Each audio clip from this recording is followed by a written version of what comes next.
13절에서 20절의 말씀입니다. 마태복음 7장 13절에서 20절의 말씀입니다. 가지고 나오신 성경책을 펼치시고 또 전화기와 앞에 있는 성경 구절을 통해서 같이 말씀을 보면 좋겠습니다. 우리 교독하도록 하겠습니다. 좁은 문으로 들어가라. 멸망으로 인도하는 문은 크고 그 길이 넓어 그리로 들어가는 자가 많고 좁고 길이 협착하여 찾는 자가 적음이라. 거짓 선지자들을 삼가라. 양의 옷을 입고 너희에게 나아오나 속에는 노략질하는 일이라. 그들의 열매로 그들을 알지니 가시나무에서 포도를 또는 엉겅퀴에서 무화과를 따겠느냐. 이와 같이 좋은 나무마다 아름다운 열매를 맺고 못된 나무가 나쁜 열매를 맺나니 아름다운 열매를 맺을 수 없느니라. 아름다운 열매를 맺지 아니하는 나무마다 찍혀 불에 던져지느니라.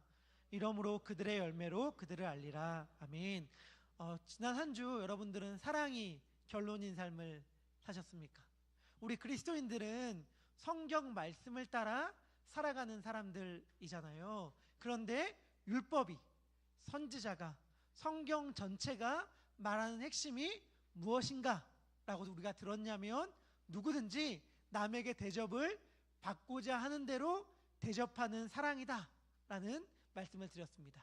여러분, 우리는 때로는 돈이 없어서 내 삶이 이렇게 어려운 거야 라고 생각해요. 그래서 돈만 있으면 너무 좋을 텐데 라는 생각을 합니다. 혹은 내가 사람들에게 인정을 잘 못 받아서 너무 내 삶이 잘 안 풀리는 것 같아. 사실 나는 능력이 있는데, 재주가 있는데, 실력이 있는데 그것을 세상이 못 알아줘서 너무 문제야. 세상 사람들이 나를 인정해 주기만 한다면, 알아주기만 하면 될 텐데 라고 생각할 때가 있어요. 하지만 여러분, 우리가 반드시 기억해야 될 게 있습니다. 돈이 없는 게 문제가 아니에요. 사람들이 나를 인정해 주지 않는 게 문제가 아닙니다. 좋은 직장에 가지 못하고 좋은 배경이 없는 게 문제가 아니에요. 진짜 문제는 뭐죠? 사랑이 없는 게 문제예요. 우리에게 사랑이 없는 게 문제이지 돈이 없는 게 문제가 아닙니다. 사랑만 있다면 사실 모든 것을 너끈하게 가뿐하게 행할 수 있어요. 그런데 중요한 건 그때의 사랑이 진짜 사랑이어야 한다는 거예요. 가짜 사랑 말고 진짜 사랑. 진짜 사랑이 뭔데요? 우리 함께 요한일서 4장 7절에서 8절의 말씀을 같이 봉독하도록 하겠습니다. 같이 읽겠습니다. 시작.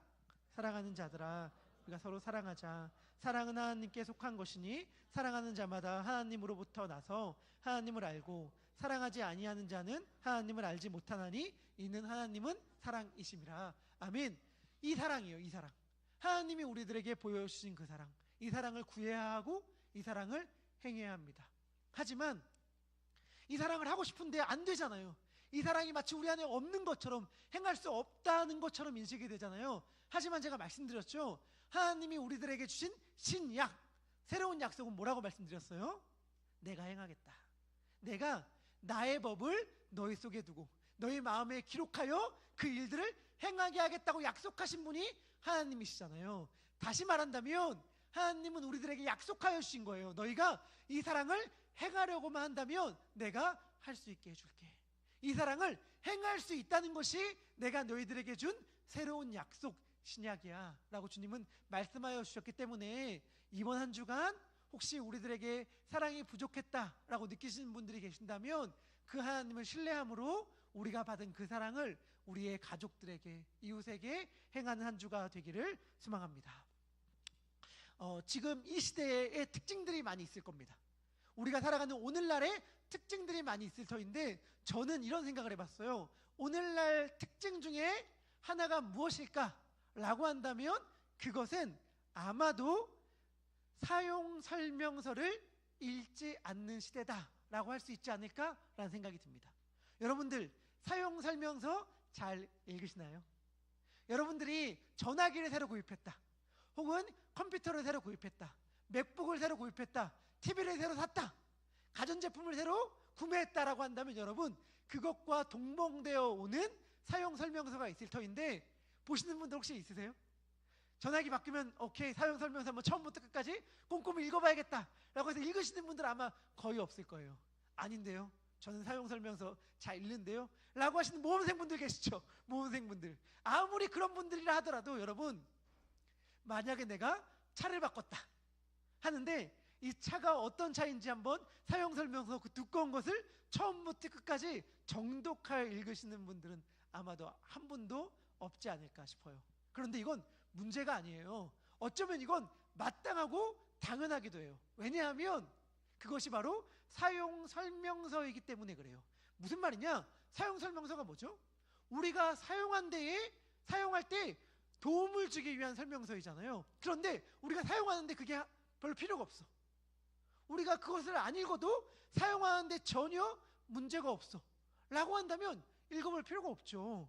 우리가 가끔씩 유튜브나 이런 데서 보면은 그런 거 있잖아요. 우리가 그동안 몰랐던 숨겨진 아이폰의 기능, 숨겨진 뭐의 기능, 자동차의 기능, 뭐 이런 것들 볼 때마다 우리 신기할 때 있잖아요. 우와, 아이폰 사용한 지 10년이 넘었는데 이런 기능이 있는지 몰랐네. 우와, 내 차를 몰고 다녔는데 내 차에 이런 기능이 있었단 말이야. 놀라는데 또 순식간에 잊어버려요. 왜 잊어버려요? 당연하죠. 그게 중요한 거였으면 우리가 그 전에 이미 알았겠죠. 몰라도 전혀 상관없었기 때문에, 우리가 앞으로도 그거를 몰라도 전혀 상관없기 때문에 잊어버리는 거예요. 이때까지 그거를 몰라도 불편하지 않았다면 앞으로도 몰라도 상관없구나 라고 하는 지식이기 때문에 우리는 다 잊어버리는 겁니다. 우리는 우리가 사용하는 제품들을 우리가 사용하는데 불편하지 않을 정도만, 우리가 필요한 만큼만 알면 되고, 혹시라도 사용하다가 문제가 발생하면 어떻게 해요? 사용 설명서를 펼쳐서 읽어보기보다는 유튜브를 검색한다거나 아니면 챗 GPT 같은 걸 이용해서 그것에 맞는 필요만 딱 찾으면 되죠. 그러니까 사실은 사용 설명서가 굳이 필요가 없다라고 봐도 무방한 시대를 우리는 살아가고 있습니다. 그런데 문제가 있어요. 문제는 뭐냐면 우리가 기독교의 복음도 이러한 비슷한 생각을 가지고 대한다는 것입니다. 우리는 사실은 성경을 잘 읽지 않습니다. 성경을 읽는 1년 단톡방도 사실 중도 하차한 분들도 많고, 자신 없어서 들어오지 않은 분들도 많고, 처음부터 초기에 벌써 손을 들고 빠져나가신 분들도 굉장히 많이 있다는 것 알고 있어요.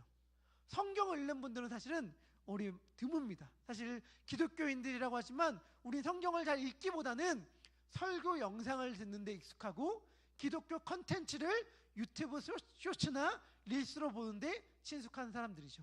찬양 영상을 듣거나 아니면 기독교 컨텐츠 이거 잘 만들었네 라고 하면서 보는 이 모든 모습들은 사실은 소비 행위에 가까운데, 기독교 신자가 이런 소비자가 되어서 마치 맛집을 여러 가지 탐방하고 거기에 별점, 리뷰를 남기는 것처럼, 와, 저 목사님 설교 잘하네, 와, 이 교회는 기독교 컨텐츠를 잘 만드는구나 라고 평가하고 별점을 달듯이 살아가는 것을 마치 신앙생활처럼 생각하는 경우가 우리가 많이 있죠. 제가 목사로 살면서 평가받기 싫다는 말이 아니에요. 제가 여러분들에게 드리고 싶은 말씀은 우리가 기독교의 복음을 어떠한 방식으로 대하는지를 묻고 있는 것입니다.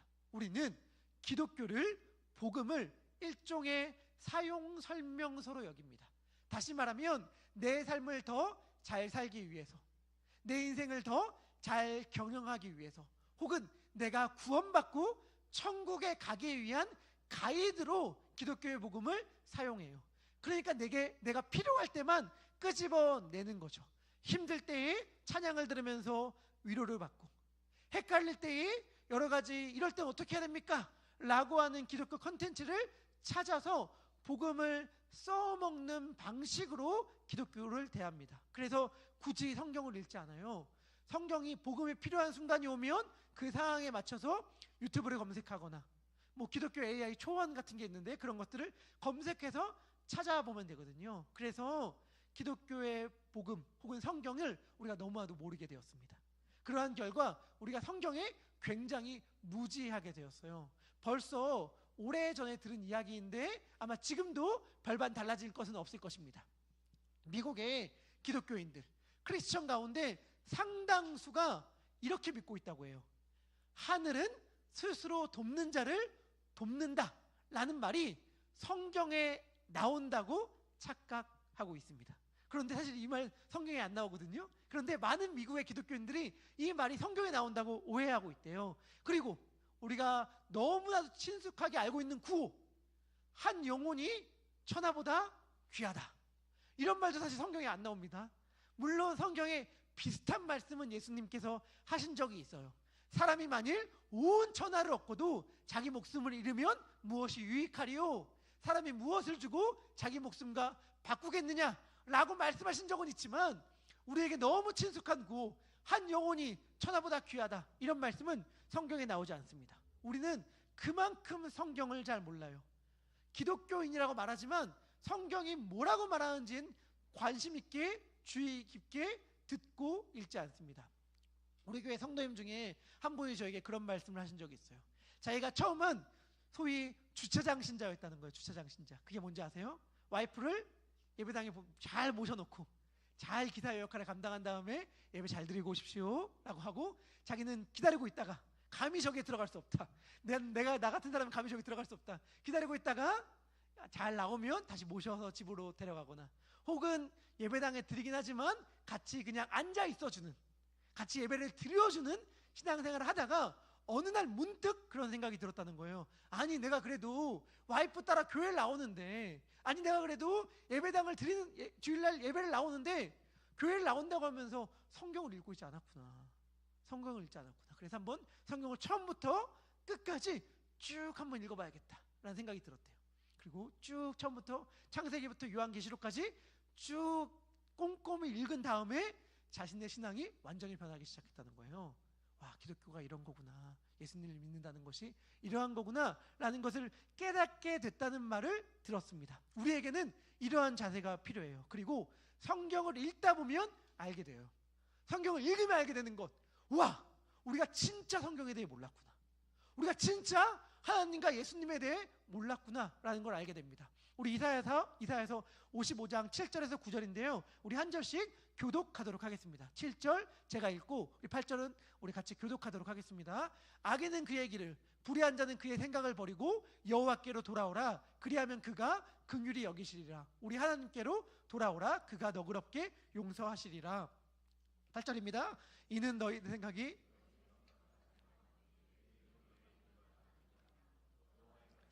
9절 함께 합니다. 이는 하늘이 땅보다 높음 같이 내 길은 너희의 길보다 높으며 내 생각은 너희의 생각보다 높음이니라. 아멘. 무슨 말이냐? 우리가 하나님의 생각을 알기 위해서 뭐라고 이사야는 이야기하냐면 너희의 생각을 버리고 하나님께로 나아가야 된다라고 말을 해요. 왜냐하면 우리의 생각과 하나님의 생각이 너무 달라서, 우리의 길과 하나님의 길이 너무 달라서 너희의 생각을 그대로 갖고 있는 상황에서는 하나님의 생각을, 하나님의 음성을 들을 수 없으니 하나님께 나와 하나님의 생각을 알기 위해선 너희의 생각을 내려놔야 된다라고 이야기하는데, 우리는 하나님께 나아가면서 우리의 생각을 그대로 가지고 가죠. 그래서 우리가 하는 말이 뭐예요? 하나님, 이게 뭐예요? 이게 뭐예요?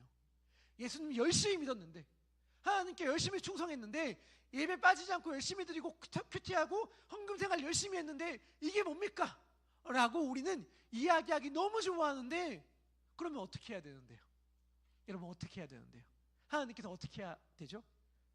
예배 열심히 드리고 충성 봉사하고 헌신하고 헌금생활 열심히 하면 하나님이 어떻게 한다고 약속해 주셨는데요?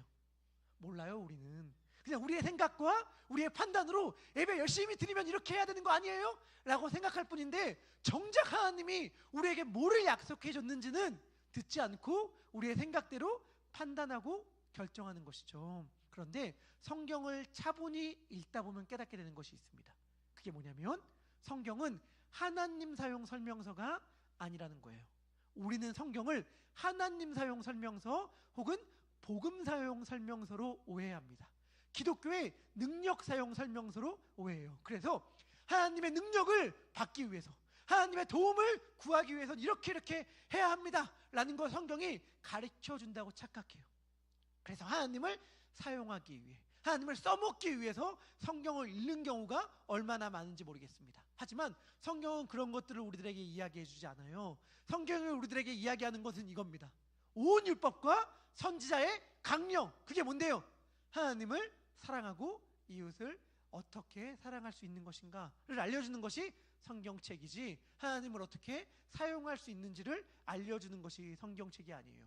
그래서 성경은 소위 하나님 사용 설명서가 아니라 내 삶 사용 설명서에 가깝습니다. 다시 말하면 내가 어떠한 존재인지, 내가 어떠한 사랑을 받았는지, 내가 섬겨야 할 하나님은 어떠한 분이며 내가 따라야 할 예수님의 길은 어떠한 길인지, 나는 이러한 상황 가운데 어떠한 기준을 가지고 선택해야 되는지를 알려주는 내 삶 사용 설명서에 가까운 것이 성경책이지, 하나님 사용 설명서가 성경책이 아닙니다. 하나님께서 우리들에게 어떠한 사랑을 베푸셨고 우리가 이제 어떠한 삶을 살아가야 되는지 알려주는 것이 기독교의 복음이에요.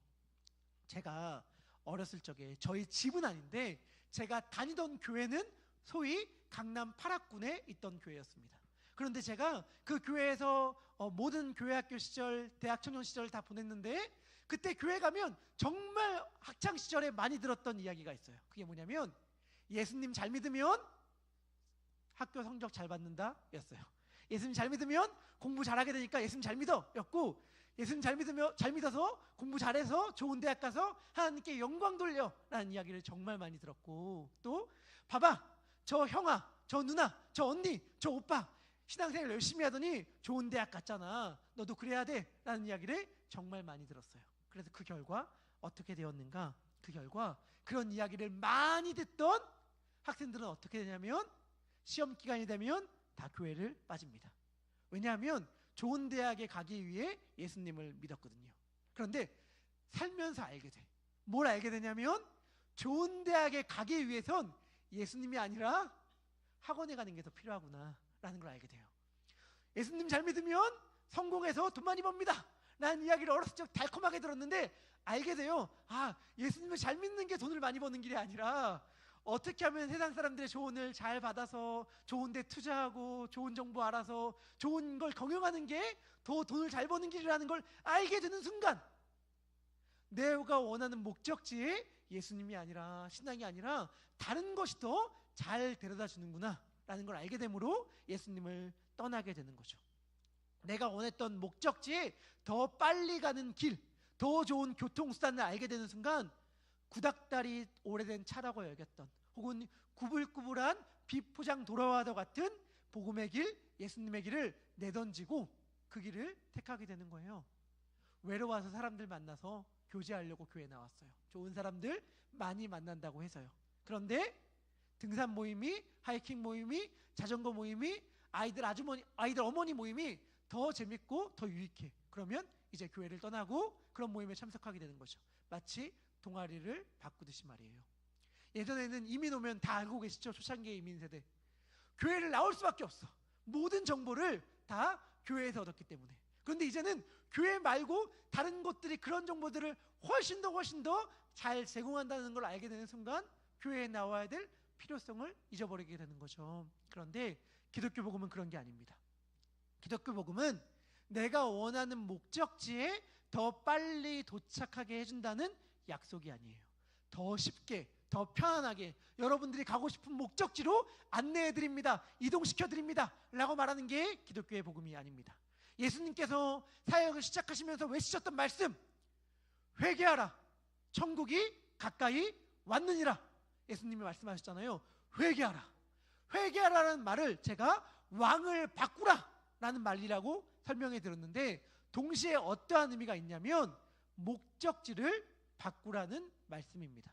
회개하라는 말은 목적지를 바꾸라는 말이에요. 우리 마태복음 7장 오늘 본문인데요, 13절과 14절의 말씀 우리 같이 읽도록 하겠습니다. 읽겠습니다. 시작.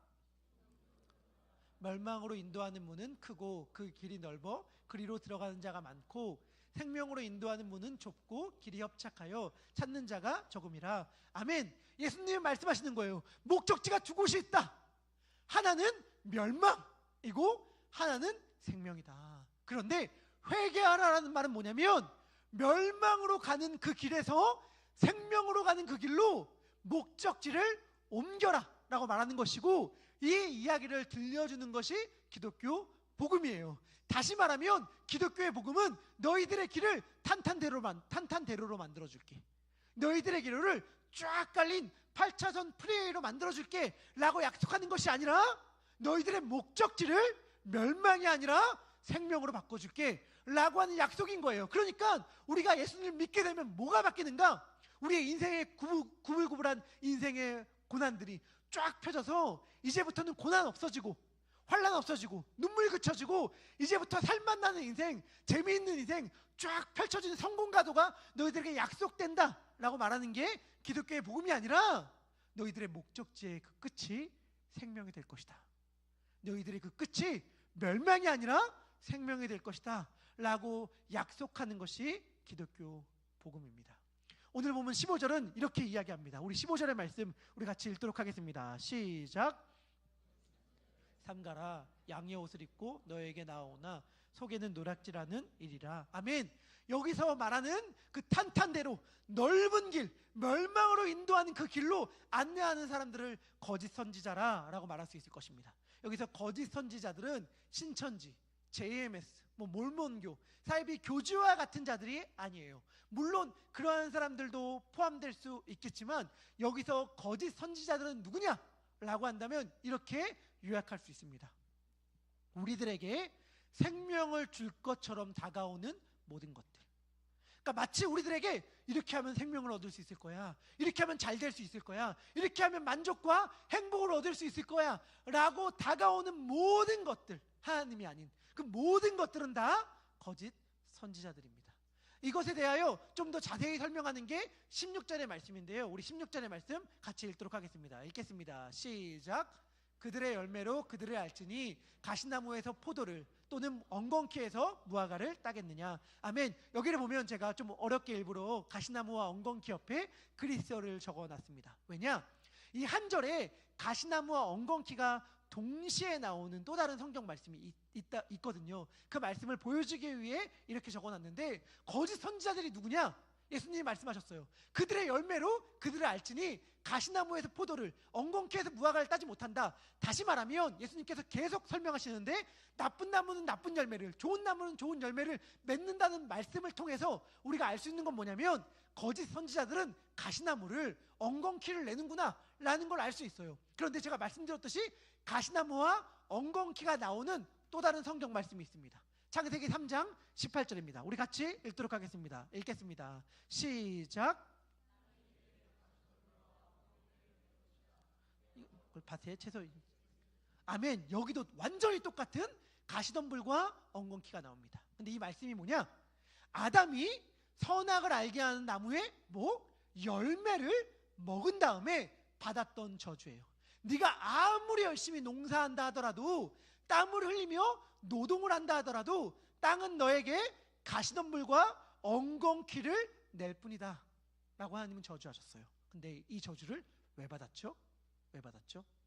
열매를 먹었기 때문에, 거짓 열매를 먹었기 때문에, 거짓 선지자 열매를 먹었기 때문에 이 저주를 받은 거예요. 창세기 3장 6절은 이 열매에 대해 이렇게 설명합니다. 여자가 그 나무를 본즉, 그 나무의 열매인데 정확히 말하면 먹음직도 하고 보암직도 하고 지혜롭게 할 만큼 탐스럽기도 한 나무인지라. 여자가 그 열매, 여기 열매도 동일한 단어입니다. 열매를 따먹고 자기와 함께 있는 남편에게도 주매 그도 먹은지라. 이게 뭐예요? 와, 이 열매만 있으면 내가 지혜로워질 것 같아.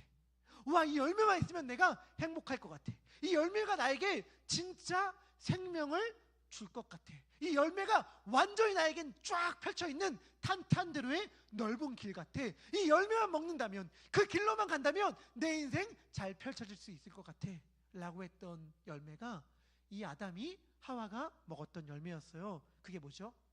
이걸 먹으면 하나님과 같이 될 것이다. 다시 말하면 이제 내 인생 내 마음대로, 내 욕망대로 살아가고 싶습니다 하는 것이죠. 언제까지 너의 욕심을 감추며 살아갈 거야?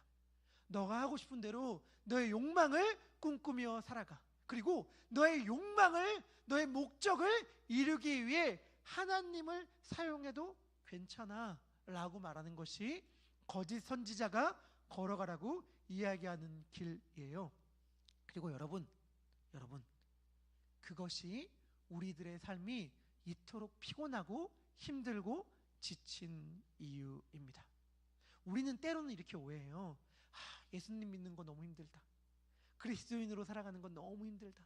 주일날 쉬고 싶은데, 늦잠 자고 싶은데, 교회에 나와서 예배 드려야 되고, 화내고 싶은데, 내 성격대로, 내 성질대로라면 여기서 그냥 확 내지르는 건데 막 확 내지르지도 못하겠고, 우리의 말 안 듣는 자녀들의 모습을 보면서, 남편과 아내의 모습을 보면서 확 내지르고 싶은데 가끔씩 이야기하는 거, 아니 여보 당신은 교회 다닌다면서, 예수님 믿는다면서 왜 이래? 이런 말 들을까봐 차마 내가 이런 말 하지도 못하고 막 우리 아이들 꿀밤 한 대 때리고 싶은데, 엄마 아빠 교회에서 뭐 배워와요? 이렇게 말하면 할 말 없을까봐 말 못하고 막 내 성질대로 못 사는 이 답답함 때문에 우리들의 인생이 이렇게 피곤하고 힘들다고 생각하지만 아니에요.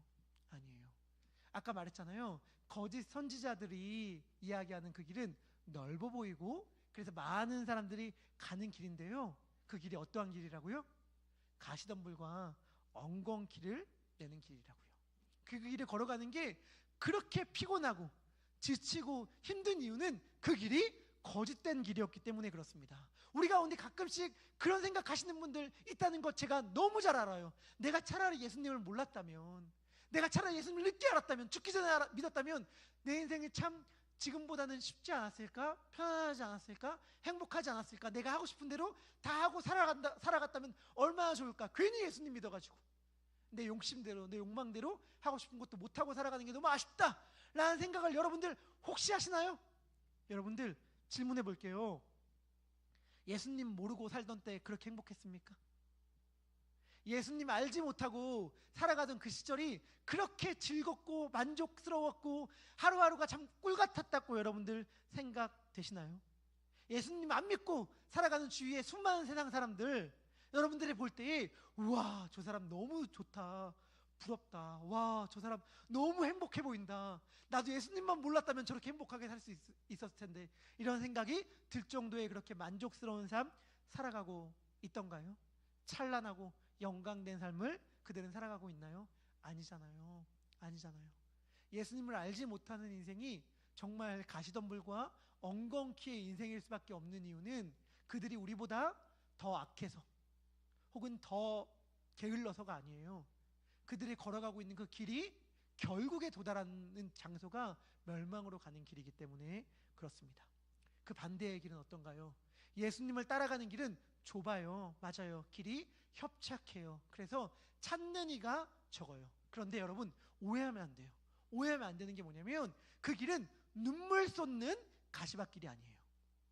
예수님 믿는 것 너무 힘이 드는데 막 가시밭길 고난길이라 걸어가면서 발에 피 철철철 나는데, 정말 이 길의 끝에 생명이 있기 때문에 정말 구원받기 위하여 천국 가기 위하여 내가 이 약 물고 한 걸음 한 걸음 피내 흘리면서 갑니다 하는 길이 예수님을 믿는 길이 아니에요. 여기서 협착하다라는 것은 narrow, 좁다라는 뜻입니다. 좁으니까 찾는 이가 적어요. 저는 이렇게 말하고 싶어요. 찾는 이가 적으니까 아는 사람만 아는 기쁨이 충만한 길이 그 좁은 길이에요. 예수님을 믿는 길은 어떠한 길이냐면 아는 사람만 아는 기쁨이 충만한 길이다. 좁은 사람들이 걸어가나 그 좁은 사람들은 기뻐하며 노래하며 가는 길이 예수님을 따르는 길이다, 이렇게 말하고 싶습니다. 16절을 아까 읽었을 때 보면 가시나무와 엉겅퀴와 대조되어 포도와 무화과를 이야기했습니다. 가시나무에서 포도를, 엉겅퀴에서 무화과를 따겠느냐라고 하면서 포도와 무화과를 이야기했는데, 포도와 무화과는 구약에서 다 번성, 기쁨, 평안, 복을 상징합니다. 우리 미가서 4장 4절의 말씀인데 우리 같이 읽도록 하겠습니다. 미가서 4장 4절입니다. 읽겠습니다. 시작. 포도나무 아래와 자기 무화과나무 아래에 앉을 것이라. 그들을 두렵게 할 자가 없으리니 이는 만군의 여호와의 입이 이같이 말씀하셨으니라. 아멘. 예수님께서 말씀하신 좁은 길을 걸어가는 자들에게 주시는 약속입니다. 좁은 길을 걸어가는 자들에게 나타나는 특성이에요. 그게 뭐예요? 두려워하지 않아요. 담대해요. 좁은 길을 걸어가는 자들에게는 무화과와 포도나무에 기쁨이 있어요. 그 누구도 두렵게 할 수 없는 그 기쁨과 감사가 있는 것입니다. 이 길이 너무 험하고 고된데 그 목적이 생명이기 때문에 걸어간다가 아니라요, 걸어가는 그 길 가운데도 두려워할 자가 없는 그 약속의 길이 예수님이 말씀하시는 생명의 길이에요. 스가랴 3장 10절도 동일한 약속을 우리들에게 들려줍니다. 우리 같이 읽도록 하겠습니다. 읽겠습니다. 시작. 그날에 너희가 각각 포도나무와 무화과나무 아래로 서로 초대하리라 하셨느니라. 아멘. 이 그날은 궁극적인 하나님의 약속이 성취되는 아름다운 날인데, 그 날의 그 약속 때문에 오늘 기쁠 수 있는 것입니다. 우리 다 경험해 봤잖아요. 소풍날, 여행날, 목적지에 도달하지 않다 하더라도, 아직 목적지에 도착하지 않았다 하더라도 가는 길 자체가 기쁘고 가는 길 자체가 설레잖아요. 아니, 가는 길이 설레는 걸 넘어서서 전날 밤부터 기쁘죠. 전날 밤부터 가슴이 벅찬 것이 소풍과 여행 아닌가요? 예수님을 믿는다는 게 꼭 그렇습니다. 목적지가 생명이기 때문에 가는 그 길 자체가 기쁘고 감격이고 감사인 삶. 주님은 그 길로 우리를 초대하는 것입니다. 말씀을 마무리합니다. 사랑하는 더베델의 성도님들, 우리 좁은 길 걸어갑시다. 우리 헷갈리면 안 되는 게, 여러분, 정직하게 우리들의 삶을 되돌아볼 필요가 있는 게, 우리의 삶이 피곤하고 지치고 고되다면 우리는 어쩌면 나는 가시덤불과 엉겅퀴의 길을 걸어가기 때문에 그럴지도 몰라 라는 생각을 해야 돼요. 예수님을 믿는 길이 고되고 힘들다고 했으니 이렇게 내 인생이 피곤한 거야, 이렇게 내 인생이 고된 거야, 이렇게 내 인생이 지친 거야 라고 생각할 수 있지만, 아니에요. 예수님의 약속은 뭐예요? 수고하고 무거운 짐진 자들아 다 내게로 오라. 뭐라고요? 내가 너희를 쉬게 하리라. 우리가 힘든 이유는 사실 명확해. 예수님이 주시는 짐을, 예수의 짐을 짊어지지 않아서 그래요. 내 짐도 무거운데 예수님 짐까지 지면 더 무거울 거야, 더 피곤할 거야. 인생 힘든데 예수님이 가라고 한 길까지 걸어가면 더 피곤할 거야, 더 지칠 거야 라고 생각하기 때문에 더 피곤하고 더 힘든 거예요. 그런데 예수님이 가라고 한 그 길을 걸어간다면, 예수님의 짐을 짊어진다면, 예수님과 함께 좁은 길, 십자가의 길을 걸어간다면 그 무엇도 우리를 두렵게 할 것이 없고, 예수님의 약속이 진짜라는 것을 알게 될 것입니다. 우리가 피곤한 이유는 그 길로 가면 힘들 것 같아서 그 길을 가지 않았기 때문에 그래요. 예수님이 말씀하신 좁은 길로 가면 지치고 힘들고 어려울 것 같아서 넓은 길로 가기 때문에 우리가 그토록 피곤한 것이지, 정말 그 길로 가면 그 길이 너무 가뿐한 길이다 라는 것을 우리 한 분도 빠짐없이 다 경험하게 될 것이고, 그 길의 끝에 있는 예수님을 만나게 될 것입니다. 그 길의 끝에서 예수님을 만나 예수님을 부둥켜 안을 뿐만이 아니라 그 길을 가는 그 동안에도 예수님과 함께 동행하는 기쁨이 있을 거예요. 그러니까 우리 주위 사람들 격려하며, 동역자들 격려하며 그 길을 함께 걸어갔으면 좋겠습니다. 우리 한번, 제가 개척한 다음에 처음으로 이렇게 해보는 것 같은데, 주위 보면서 격려했으면 좋겠습니다. 잘 가고 계십니다. 우리 한번 옆에 분들 보면서 말씀드릴까요? 틀리지 않았습니다. 여러분들이 가는 이 길 틀리지 않고 잘 가고 계신 거예요. 정말. 그리고 가는 그 길 가운데에 주님께서 두려움 없는 기쁨을 우리 가운데 허락하여 주실 것이고, 그 길을 주님과 함께 걸어가는 그 삶이 가장 올바르게 내 삶을 사용하는 것입니다.